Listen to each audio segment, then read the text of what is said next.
14장 1절에서 2절까지의 말씀을 가지고 깨달음의 은혜는 나를 지켜줍니다. 이와 같은 제목으로 함께 말씀을 나누겠습니다. 성경에 보면 사울이 이스라엘의 초대 왕이 되고 다윗이 그 이어서 이스라엘의 두 번째 왕이 됩니다.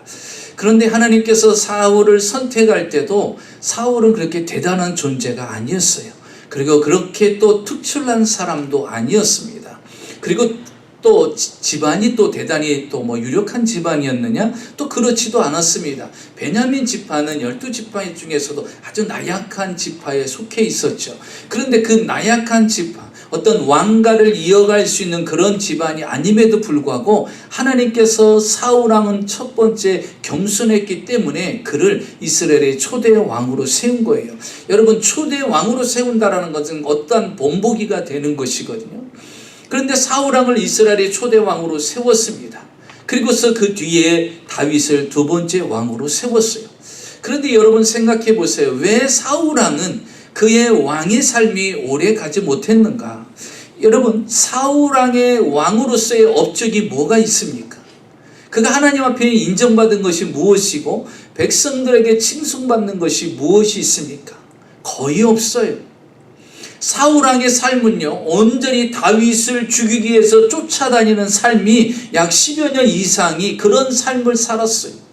왕으로서 백성을 다스리고 나라를 통치하고 하나님 중심으로 신정정치를 이끌어가는 것이 아니라 인간의 감정에 분노에 쌓여서 온전히 다윗을 죽이는 삶에 초점이 되었습니다.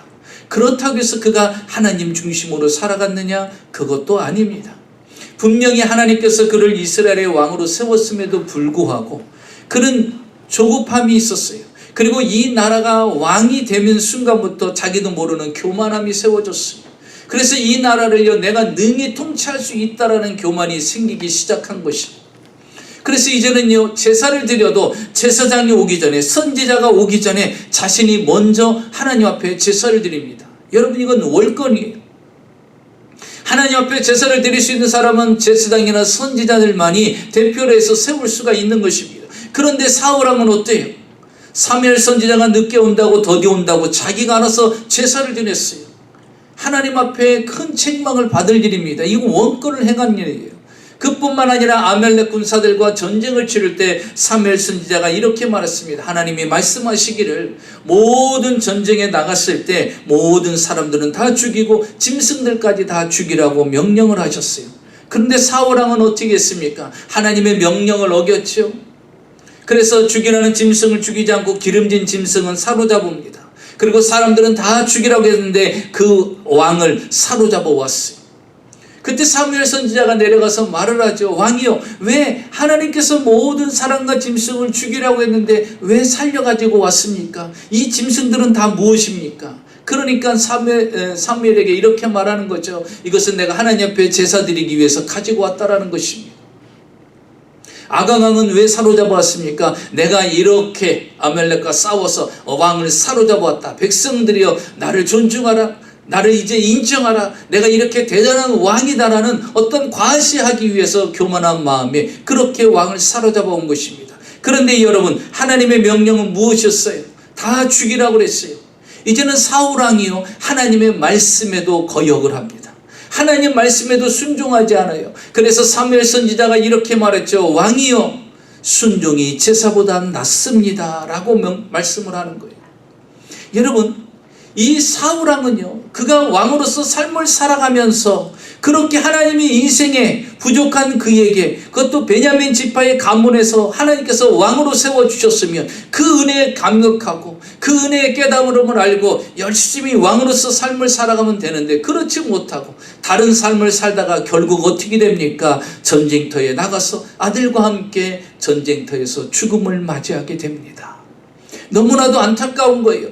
그의 생애의 왕으로서 화려한 삶을 살아가고 자자손손들이 왕가의 가문을 든든히 세워나갈 수 있는 기회가 사울에게 왔는데 그는 이제 그 기회가 사라지고 사울이 죽음과 함께 그 가문은 완전히 사라지게 됩니다.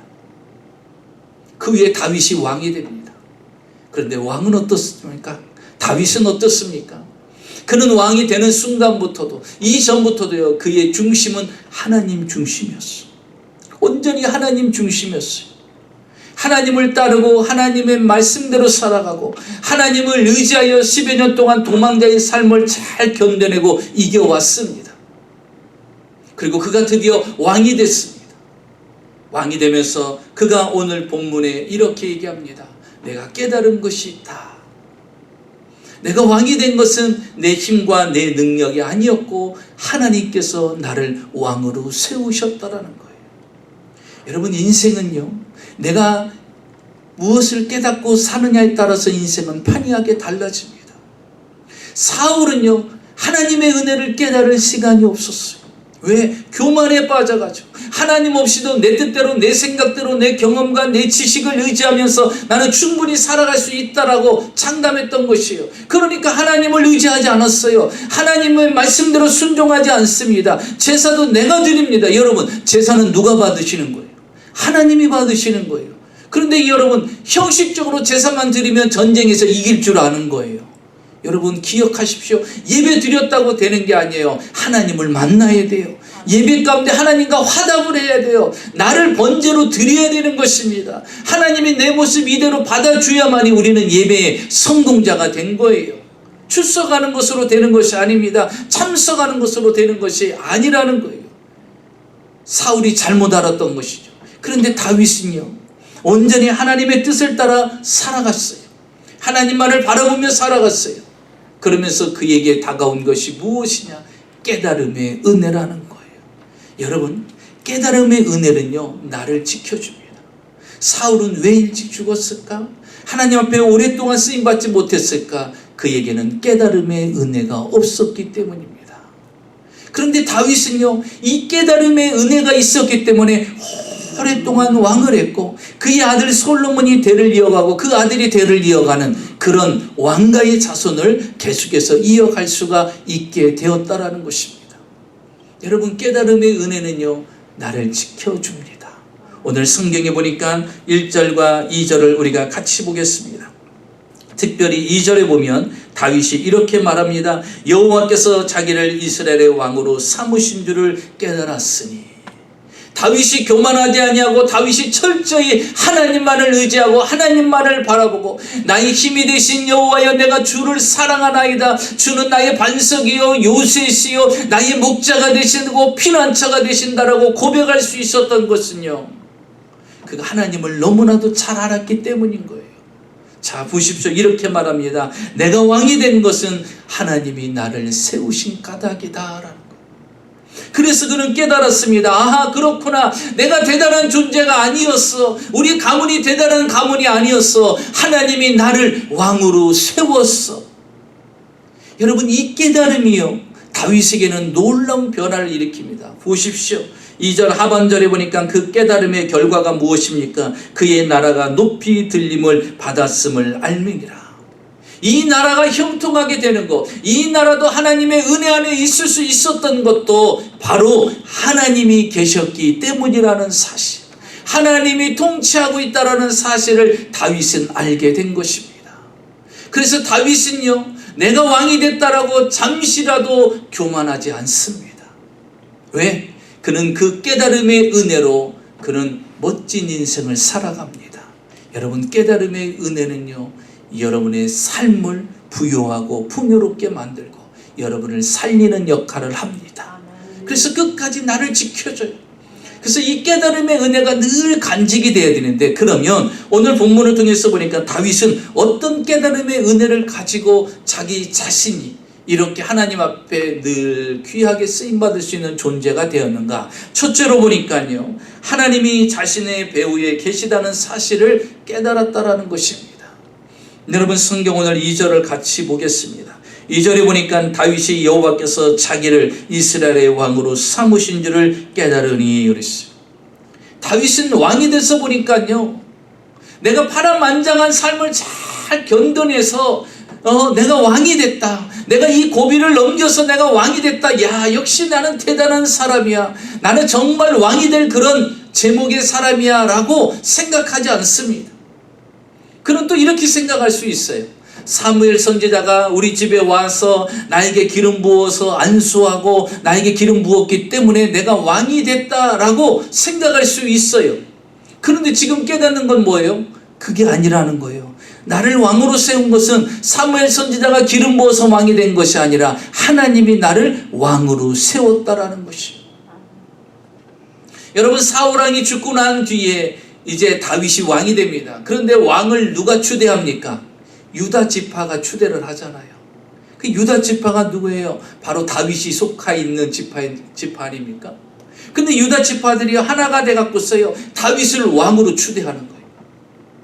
그래서 다윗은요, 이렇게 생각했어요. 유다 사람들이 나를 추대해서 내가 왕이 됐구나, 이렇게 생각을 했던 거예요. 그런데 알고 보니까, 그런데 깨닫고 보니까 아니었던 거예요. 하나님이 나를 왕으로 세우셨다라는 사실인 거예요. 아, 그렇구나. 내 인생의 백그라운드에는, 내 뒤의 배경에는 하나님이 나와 함께 하셨구나. 사랑하는 성도 여러분, 하나님이 여러분 배후에 계심을 오늘 깨닫는 은혜가 있으시기를 주의 이름으로 축원합니다. 하나님은 오늘도 우리와 함께 계시고 내 인생의 배후에 하나님은 늘 나와 함께 하고 계시다는 사실. 모세도 이 사실을 깨닫고 이스라엘 백성들을 이끌어간 지도자입니다. 이스라엘 백성들을 출애굽시켜가지고 이제 가나안 땅을 향해서 갑니다. 그런데 첫 번째 만난 게 무엇이죠? 홍해바다예요. 홍해바다를 만났을 때 이스라엘 백성들은 뭐라고 말합니까? 원망하기 시작합니다. 불평하기 시작해요. 아니, 애굽 땅에 매장지가 없어서 우리를 이 홍해바다로 데리고 와서 이 물속에 빠져서 우리를 수장시키려고 하느냐? 애굽에는 매장지가 없었냐 하면서 모세를 원망하고 하나님을 원망하기 시작합니다. 왜냐면요, 여러분, 영적인 눈이 열리지 않으면요, 육의 눈으로 모든 것을 판단하고 분별하고 말하게 돼 있어요. 내 삶 속에 하나님이 내 뒤에 배후에 계심을 우리가 영적인 눈으로 보지 않고 깨닫지 못하면요, 그냥 육신의 눈으로 보는 거예요. 하나님을 믿음에도 불구하고 육신의 눈으로 보고 평가하고 판단하고 이야기하는 거예요. 이스라엘 백성들은요, 그렇게 원망하고 한탄합니다. 그런데 여러분, 모세는 이스라엘 백성들에게 뭐라고 말합니까? 이렇게 이야기를 합니다. 모세가 백성에게 이르되 너희는 두려워 말고 가만히 있어서 여호와께서 오늘날 너희를 위하여 행하시는 구원을 보라. 너희가 오늘 본 애굽 사람들은 또다시는 영원히 보지 못하리라. 여호와께서 너희를 위하여 싸우시리니 너희는 가만히 있을지어다.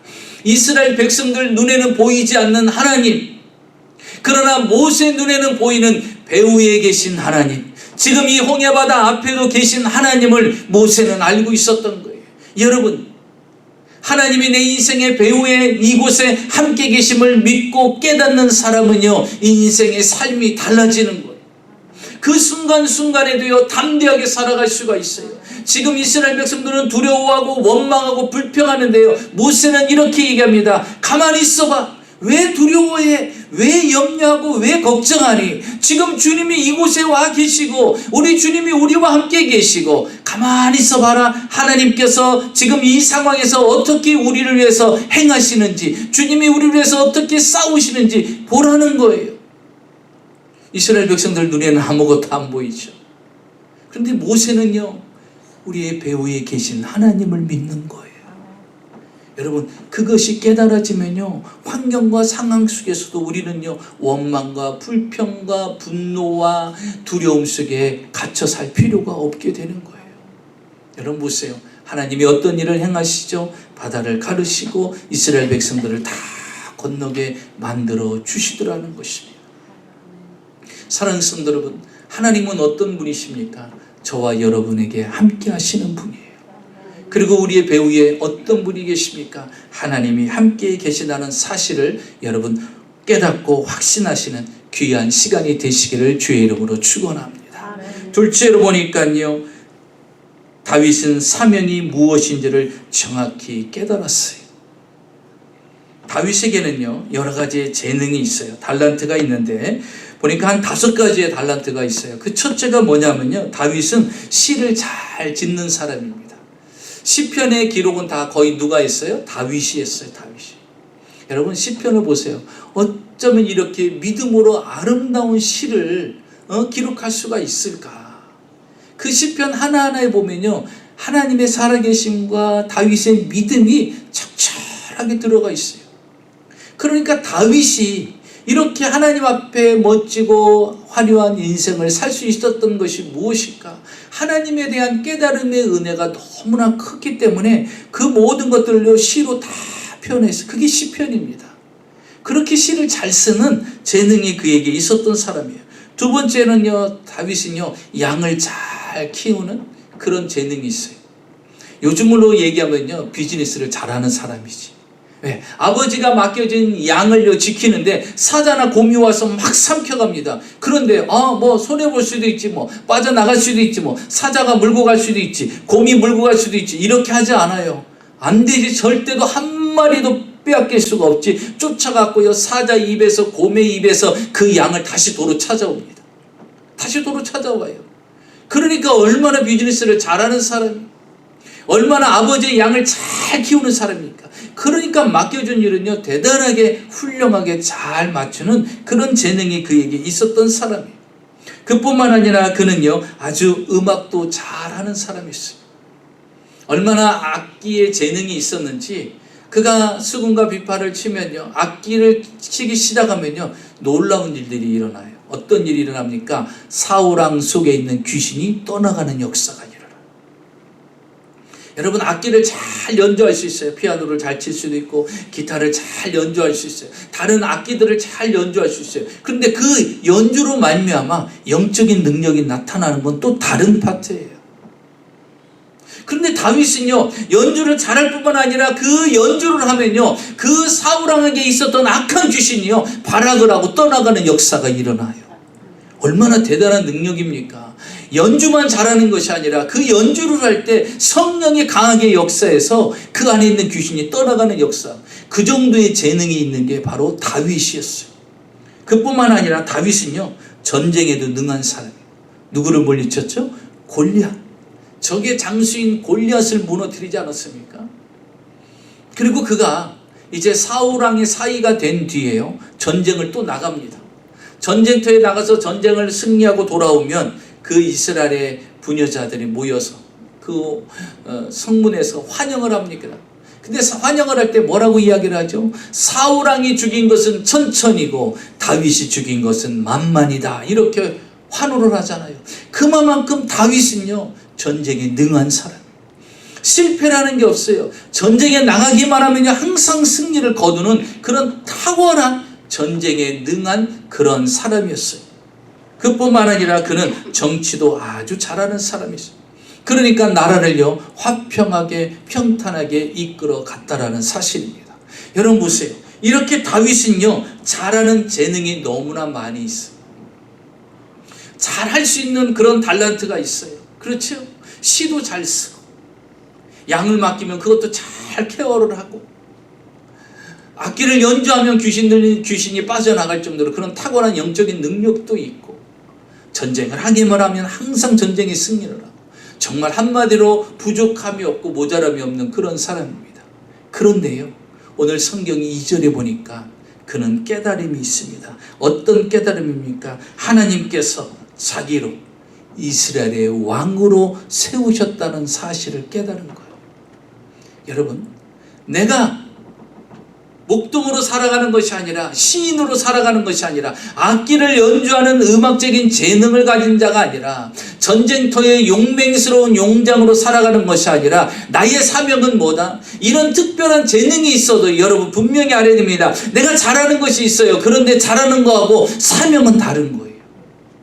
물론 이런 사람들이 있어요. 잘하는 걸 가지고 하나님이 그것을 사명으로 사용하시는 사람도 있어요. 그렇죠. 그래서 음악으로 사명을 가지고 하는 사람들이 있어요. 시로, 화가로, 탤런트로, 이렇게 다양한 방법으로 다 하나님을 위해서 사용하는 사람들도 있습니다. 그런데 다윗은요, 내가 이렇게 많은 것들을 잘할 줄 알아요. 그런데 그는 깨달습니다. 2절에 보니까 하나님께서 나에게 주신 사명은 내가 이런 다른 재능이 있음에도 불구하고 그것으로 쓰임받는 것을 원하는 것이 아니라 이스라엘의 왕으로 나를 세우신 줄을 내가 깨달았느니라. 여러분, 큰 깨달음의 은혜가 뭘까요? 우리 특별히 그리스도인들은요, 사명을 깨닫는 거예요. 내가 이 땅에 사는 동안 어떤 자로 살아갈 것인가? 하나님이 나한테 요구하는 사명이 무엇인가를 알아야 돼요. 내가 좋아서 사는 삶이 아니에요. 내가 기뻐서 사는 삶이 아니에요. 내가 원하는 삶이 아니라 하나님이 내게 주신 이 땅에서의 사명이 뭔가를 알아야 돼요. 그건 대단히 중요합니다. 왜? 사명을 알아야 바로 믿고 바로 살아갈 수가 있잖아요. 착하고 충성된 종들아 잘하여 또 잘하고 칭찬받을 수 있잖아요. 여러분, 바울이 뭐라고 말합니까? 하나님께서 나에게 부르신 그 부름의 상을 향하여 내가 표대를 향하여 달려가노라 그랬어요. 하나님께서 내게 부르는 그 상이 있어요. 그리고 나는 반드시 그 표대가 있어요. 그게 무엇입니까? 사명이에요. 사명. 여기 계신 모든 성도님들 사명이 다 다릅니다. 여러분, 오늘 2절을 한번 볼까요? 우리 2절에요. 이렇게 한번 해봅시다. 다윗이라는 곳에 여러분의 이름을 넣으세요. 오명준이 하나님께서 자기로 마이애미 순복음교회 담임 목사로 삼으신 줄을 깨달음이니라. 이렇게 하는 거예요. 그러니까 왕이라는 곳에 뭐를 넣어야 돼요? 여러분의 직분을 넣는 거예요. 그러니까 이렇게 하는 거죠. 오명준이 하나님께서 자기로 마이애미 순복음교회 담임 목사로 세우신 줄을 깨달음이니라. 만약에 김은숙 권사는 하나님께서 자기로 마이애미 순복음교회 권사로 삼으신 줄을 깨달음이라. 이렇게 하는 거예요. 자, 한번 여러분 스스로 한번 하나님 앞에 고백하고 이 깨달음이 고백이 될 때 더 큰 은혜가 임할 줄 믿습니다. 같이 합니다. 시작. 오명준이 하나님께서 자기로 마이애미 순복음교회 담임 목사로 삼으신 줄을 깨달음이니라. 아멘. 여러분, 하나님께서 마이애미 순복음교회 권사로, 집사로, 성도로 삼으신 것을 내가 깨달아야 돼요. 그럼 내가 어떻게 믿어야 되고 어떻게 살아야 되고 어떠한 사명감과 직분을 가지고 살아가야 될 것인가. 존 워너메이커라는 잘 아는 백화점 최고의 왕이죠. 이 사람은 정치도 잘해가지고요, 최신부 장관까지 됩니다. 최신부 장관이 됐을 때 그가 다니고 있던 교회가 있었어요. 필라델피아 교회가 있었는데 그는 항상 토요일 날 성경 공부를 가르쳤어요. 근데 이제 장관이 돼갖고 너무나도 바쁜 거예요. 그런데 또 백화점까지 경영을 하고 있잖아요. 그러니까 세 가지를 해야 돼요. 장관으로, 최신부 장관으로 일을 해야 되고, 또 교회에서는 토요일 날 성경 공부 그룹을 이끌어가는 리더예요. 그런데 여러분, 거기까지 가려면 비행기로 5시간이래요. 자기가 있는 곳에서. 그리고 백화점을 또 둘러봐야 돼요. 어떤 기자가 이렇게 물어봤어요. 그걸 어떻게 다 알 수 있습니까? 그랬더니 이분이 이렇게 얘기하는 거예요. 하나님은 나에게 최신부 장관이라는 직책을 줘서 그 일을 하게끔 만들어 주셨고, 또 하나님께서는 나에게 필라델피아의 교회에 성경 공부 리더로 나를 맡기셔서 그들에게 하나님의 말씀을 같이 공부할 수 있게끔 나에게 허락하셨다. 그리고 나에게 백화점을 주셔서 그 백화점의 직원들을 사랑하고 케어할 수 있게끔 하나님이 내게 허락해 주셨다. 이 모든 것은 하나님이 내게 주신 사명이다라는 거예요. 매주 토요일마다 5시간씩 비행기를 타고 가서 성경 공부를 꼭 해야 됩니까? 가까운 교회에서 해도 되지 않습니까? 이거는 본래 내가 처음부터, 장관이 되기 전부터 받은 사명입니다. 장관을 내려놓을지언정 내가 이 일은 감당을 해야 됩니다. 여러분, 사명이 정확하면요 흔들리지가 않는 거예요. 여러분, 무엇으로 삽니까? 내 사명이 뭐예요? 주일 성수하는 것이 아니라 사명대로 살아가야 되고 사명대로 쓰임 받아야 돼요. 하나님이 나를 어떤 존재로 세우시기를 원하는가? 어떤 사명자가 되기를 원하시는가? 여러분, 오늘 이 시간에 다윗처럼 하나님이 나를 왕으로 세우셨구나. 그래서 나는 왕으로 살아가야 돼. 그래서 이 나라를 어떻게 만듭니까? 태평하게 만들잖아요. 그래서 다윗의 왕시대 때는요, 나라가 태평성대를 이룹니다. 왜? 다윗이 사명을 알고 그 사명대로 살아가니까요, 그 모든 환경이 달라지는 거예요. 그래서 여러분, 내가 사명을 알죠? 그러면 내가 풍요로워집니다. 내가 사명을 알죠? 내 가정이 풍요로워집니다. 내가 사명을 알죠. 내 주변이 풍요로워지는 거예요. 근데 사명을 알지 못하니까요, 풍요롭지 못하고 힘들고 어려운 거예요. 매일같이 목표가 없고 방향이 없고 다른 길로 달려가다 보니 얼마나 지치고 힘들어요. 그러니까 결과도 없는 거예요. 그래서 우리는 먼저 다윗처럼 사명을 깨닫는 은혜가 있으시기를 주의 이름으로 축원합니다. 마지막 셋째로 보니까요, 믿음으로 하면 하나님께서 함께 하신다는 것을 다윗은 깨달았어요. 믿음으로 하면 하나님이 함께 하신다. 자, 보세요. 다윗은요, 두 가지의 소원이 있어요. 하나는 뭐냐면 왕궁을 짓는 거고요, 또 하나는 뭐냐면 성전을 짓는 거예요. 자, 그런데 보세요. 여기 보니까 이 다윗이 왕궁을 세우는데 어떤 일이 일어나냐면요, 북쪽에 있는 두로의 왕 히람 왕이요, 히람 왕이 어떤 일을 행하냐면 갑자기요, 사람을 보내고 네 가지를 다윗에게 선물을 해줍니다. 1절을 볼까요? 자, 1절을 보십시오. 이 두로의 히람이라는 왕이 자, 다윗에게 네 가지를 보내요. 사신들을 보내고요, 백향목을 보냅니다. 그리고 석수와 목수를 보내요. 석수는 뭐예요? 돌을 깎는 사람이잖아요. 목수는 뭐예요? 나무에 못질하고 나무를 해서 건축을 하는 사람 아니에요? 그런데 백향목은 뭐냐? 그때 당시에 최고급의 재료입니다. 그런데 그걸 누가 줘요? 히람 왕이 주는 거예요.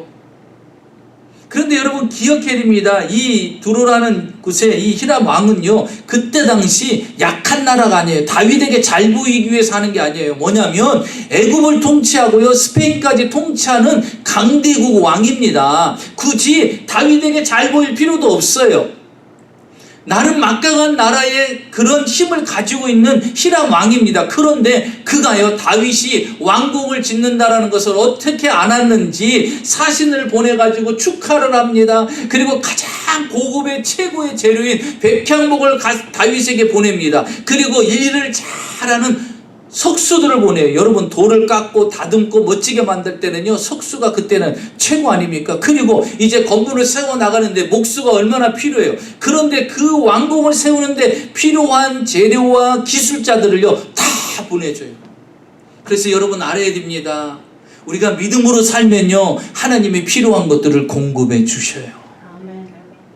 그래서 다윗은 놀라는 거예요. 아니, 내가 왕궁을 세우겠다라고, 하나님의 멋진 왕궁을 세우겠다고 생각만 했는데 여러분, 돕는 역사가 일어나잖아요. 그렇죠? 여러분, 그래서 우리는 믿음으로 살면 하나님이 도우시는 역사가 일어납니다. 그래서 믿음으로 하면 된다라는 것을 깨닫게 되는 거예요. 여러분, 다른 거 없어요. 히브리서 11장 3절의 말씀이 무엇입니까? 하나님께서는 믿음이 없이는 하나님을 기쁘시게 못하나니 하나님께 나아가는 자는 반드시 그가 계신 것과 살아계심과 그를 찾는 자들에게 상 주시는 이심을 믿어야 할지니라 그랬어요. 여러분, 하나님은요, 어떤 자를 기뻐하실까? 믿음으로 하는 자를 기뻐하시는 거예요. 여러분, 예배 힘들어요. 주일 예배 드는데 오늘 가야 되냐 안 가야 되느냐, 여러분 뭘 고민해? 믿음으로 하는 거지. 11조를 해야 되느냐 안 하느냐, 헌금을 해야 되느냐, 뭘 고민해요? 믿음으로 하는 것이죠. 제가 어떤 분에게 그랬어요. 한국에서도 그분의 형편은 지금 어려워요. 재정적으로도 어렵고 물질적으로 어려운데 보니까요, 그 다음 주에 헌금을 했는데 더 한 거예요.